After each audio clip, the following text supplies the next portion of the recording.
Foundation ఒక 8 సంవత్సరాల క్రితం స్థాపించామండి.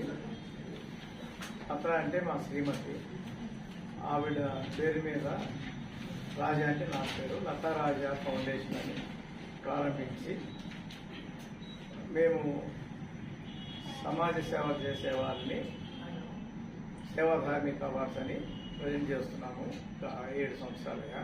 దాని గురించి మా ఇక్కడ మరో ట్రస్టీ డాక్టర్ సిద్ధాలో 4 ఏళ్ళ కిందటే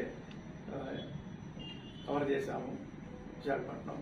అది ఎవరికి ఇస్తున్నాము, ఎందుకు ఇస్తున్నాము, ఎంత ఇస్తున్నాము అనేదంతా వీరు చెప్తారు. నేను ఈరోజు మనం ముఖ్యంగా సమావేశం అయింది విద్యార్థులకి, పేద విద్యార్థుల దృష్టిలోకి వెళ్ళేటట్టుగా మీరు సహాయపడి ఇది 2 మాధ్యమాలు, ప్రింట్ అండ్ మీడియా రెండింటి ద్వారా వాళ్ళ చేరి వాళ్ళ పేరెంట్స్కి వాళ్ళ గురువులకు చేరి ఆ విద్యార్థులకు వాళ్ళు తెలియపరిచి ఎగ్జామ్ కండక్ట్ చేసి ఇక్కడ ఎండాడలో 7వ తారీఖు వచ్చే నెల కండక్ట్ చేసి అందులో మెరిట్ ఉన్న పిల్లల్ని, కొంతమంది కొంచెం వెయిటేజ్ పేరెంట్స్ ఇద్దరు లేని పిల్లలు ఎవరు ఉంటే, తల్లిదండ్రులు ఇద్దరు లేని పిల్లలు ఎవరున్నా వాళ్ళకి కొంతమంది కొంచెం ఇంపార్టెన్స్ బాలికలకి ఇచ్చి, ఎవరు వస్తారు ఎంతమంది వస్తారు మనకు తెలియదు కదా, వచ్చిన దాన్ని బట్టి అందులో మనం ఇంతమందికి ఇద్దాం అనుకున్నాం. నేను అమెరికా, ఆస్ట్రేలియాలో చదువుకొని వచ్చాను.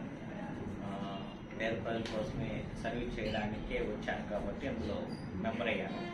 లతా రాజా ఫౌండేషన్ జనరల్గా 3 ఆస్పెక్ట్ల మీద ఫోకస్ చేస్తుంది. ఒకటి ఎడ్యుకేషనల్, రెండోది నేషనల్ అవార్డ్ ఫంక్షన్, మూడోది ఎవరైతే మంచిగా బుక్స్ రాస్తారో వాళ్ళది బుక్స్ కూడా ఫ్రీగా పబ్లిష్ చేస్తాం. మేము కంప్లీట్గా మేమే ఫండ్ చేస్తాము. సమాజానికి ఉపయోగపడే బుక్స్ ఎవరు రాసినా కానీ ఇప్పటికే 105 బుక్స్ పబ్లిష్ చేశాం. 105 బుక్స్ పబ్లిష్ చేశాము. ఎవరైనా మంచి బుక్స్ రాస్తే పబ్లిష్ చేస్తాము. చాలా గొప్పగా ఉంటాయి, ఫిల్మ్ఫేర్ అవార్డ్స్ లాగా ఉంటాయి. అందులో చాలా ఇన్స్పైరింగ్ గా ఉంటాయి కూడా. ఎవరికైనా కానీ మనం ఫ్యూచర్ లో మనం కూడా ఈ పని చేయాలనే విధంగా ఉంటాయి. కాబట్టి ఈ లతా రాజా ఫౌండేషన్ ద్వారా ఈ 3 ఫంక్షన్లు మేము ఆర్గనైజ్ చేస్తామండి. ఇప్పుడు ఇచ్చేది ఈ స్కాలర్షిప్ ప్రోగ్రాము. ఆ స్కాలర్షిప్ లో మేము ఇనిషియల్ గా 19 మందికి ఇవ్వాలనుకున్నాము. ఆ తర్వాత 19తో పాటు కొంతమందిని ఇన్ఫ్లుయెన్స్ చేశాము. మా ద్వారా కొంతమంది ఇన్ఫ్లుయెన్స్ చేసే వాళ్ళు ఉన్నారు. ఇంకొక 30 మందికి లేకపోతే ఇంకా కొద్దిగా ఎక్కువ మందికి కూడా మేము ఇవ్వడానికి ఫుల్లీ ఫండెడ్ గా ఇవ్వడానికి ట్రై చేస్తున్నాం.